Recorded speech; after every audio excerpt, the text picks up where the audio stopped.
On a daily basis, what do I do? Well, my responsibilities are all of the earned revenue for the orchestra. And as such, that basically means all of the ticket sales that relate to all of the orchestral programs that we do. So with that, I've got a team of folks that work with me who cover group sales, who cover all of our direct marketing efforts, including print, radio, web, and then we have a designer and a writer on staff, PR team that we work with, and also just all of the wide range of stuff that goes with that. And so on a daily basis, the kinds of things I do are, depending on what time of year it is and what campaign we're in, it's generally about tracking to see what the numbers are for a given campaign, making sure that we're executing whatever strategies and tactics we have in place, analyzing as much as I can what's going on in the marketplace, and then trying to quickly bring whatever changes we need to our marketing efforts and implement those changes in order to positively affect sales. So in addition, I also do booking for our pop series, symphonic pop stuff, and some of the booking that we do at Chastain as well. So there's a programmatic aspect to my efforts as well as a marketing. And now we're about to take on a portion of our fundraising as well in terms of donors, $999 or less. We'll now go into the marketing area here. Qualifications in terms of if they were to post a job description, I suppose it would say something about X number of years in some sort of senior level marketing position. But that's not how I got here. Although I did do that.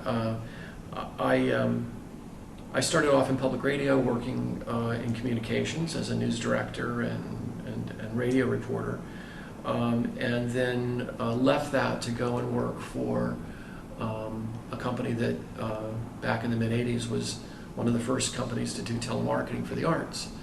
And I ran a campaign for the Houston Alley Theater, and then I went and worked and had my own company with the Dallas Symphony, and then built on those experiences of learning about that kind of nitty-gritty marketing, and went and worked for the Florida Orchestra for a year or two, and then worked for the Jacksonville Symphony as marketing director for both those companies. And I worked in Jacksonville for 9 years and got a lot of experience in working at a smaller institution, in the sense that usually when you're at a smaller institution, you've got a little bit wider range of things you get to do.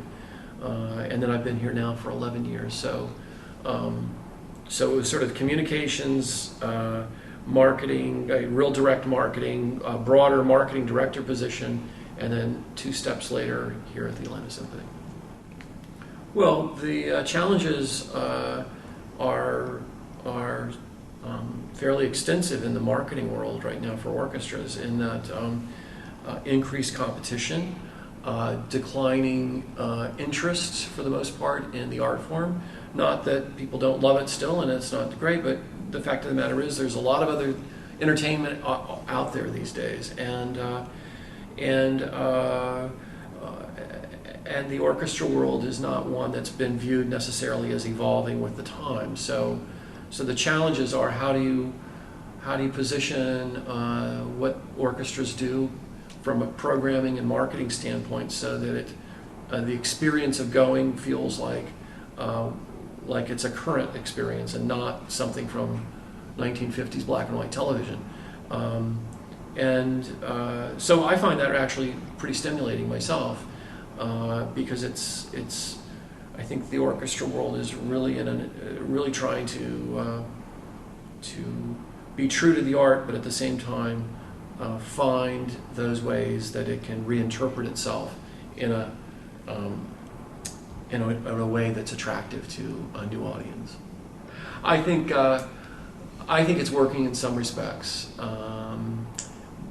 But I think also, as many do, that one of the long-term answers has to be around music education and people playing instruments and playing in orchestras when they're younger, because we know that 75% of our audience, and I think this is fairly true nationally, are if you asked your audience how many of them played an instrument when they were younger, 75% would raise their hands and say yes.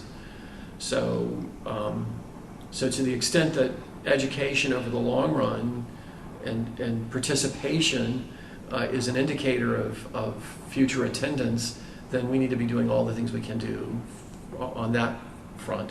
But that's sort of long term. So in the meanwhile, you have a lot of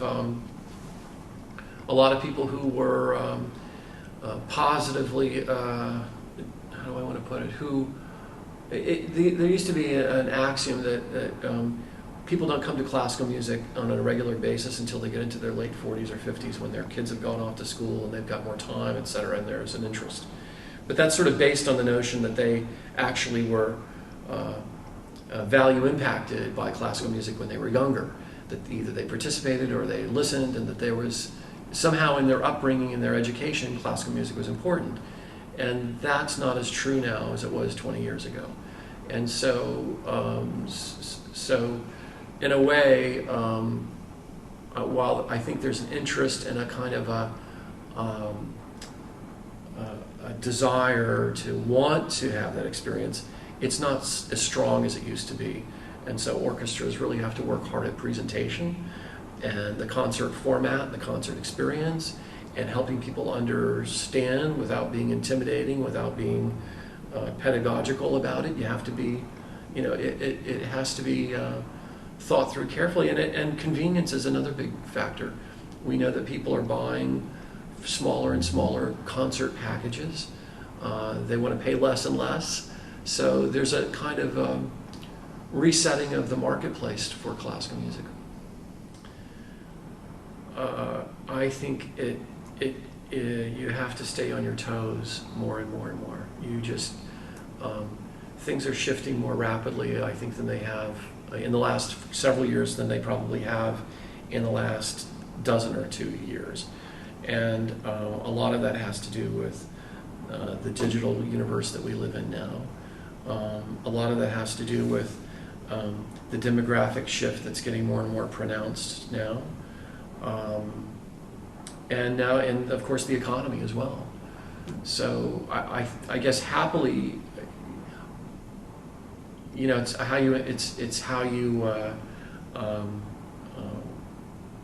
feel about change. Do you embrace it or do you want to run from it? And in our world, if we don't embrace it and we don't go with it and figure out how to navigate it, then we're in real trouble. And so we've had to react on a daily basis a lot more quickly towards how do we make tickets available to people at the right price and in the most convenient way, and yet still get what we need to get. And so I think it's become a more interesting but more challenging time for sure. And I think the economy is especially making it so, because it is more and more true that people are buying last minute and that they are buying shorter, less expensive packages. And that's okay if we can all make that work and we can handle that shift. But orchestras have for a long time been set up to be fixed subscription packages that you bought this and everybody knew what you had, and the organization could be sort of stable based on that, and it's getting harder to be stable in that regard. The upside is that we're still getting people to buy tickets at a fairly great rate. We've not seen any big drop off, but I don't know where I don't know what the next shift is going to be. I don't think it's going to go back to let's buy an 18 concert package and spend a couple of $1,000s. I don't think that's going to happen. I think we're in this sort of risk averse, make the decision as late as we can and spend as little as we can, but we'll still go. I think that to a certain extent, orchestras are going to have to realign themselves financially somehow. Um, you know, at least a lot of them are. Maybe not all of them, but a lot of them are. There's going to have to be some sort of new baseline drawn in terms of the size and scope that these orchestras are currently set at, because it's just a more difficult climate. Fundraising is more challenged. We've talked about ticket sales. I think on the upside, orchestras are going to have to continue to try and be more entrepreneurial and to be more opportunistic in their thinking. The balance of art and commerce is a little bit like reading the weather to a certain extent. I mean, it's hard because these are big institutions that take time to shift. So to the extent that we can all be more nimble, and be more creative in our thinking, I think the future looks better. To the extent that you can't be that way, then I think it's going to be really a challenging world. I don't know if I answered your question about how all of this affects me on a daily basis. I guess I would say that, especially on the digital side and in our web world, we look at all of that a lot more closely because now on a daily basis than we did, because the responses are more immediate, the tracking is more immediate, and so there's definitely a higher sort of register in my world on that front. Things like telemarketing and telefunding and direct mail are still as important to us as well, but it takes, in order to do this job, you really have to have a command of a lot of different marketing levers, from grassroots to the most sort of to the larger levers of direct mail, telefunding, telemarketing, etc. And that has to all be balanced with a programmatic approach that you feel is safe, is not just safe in terms of the marketplace, but is also interesting, and then be constantly on the outlook in terms of research and survey work about what the marketplace is saying to you. So that's I'm tired thinking about that.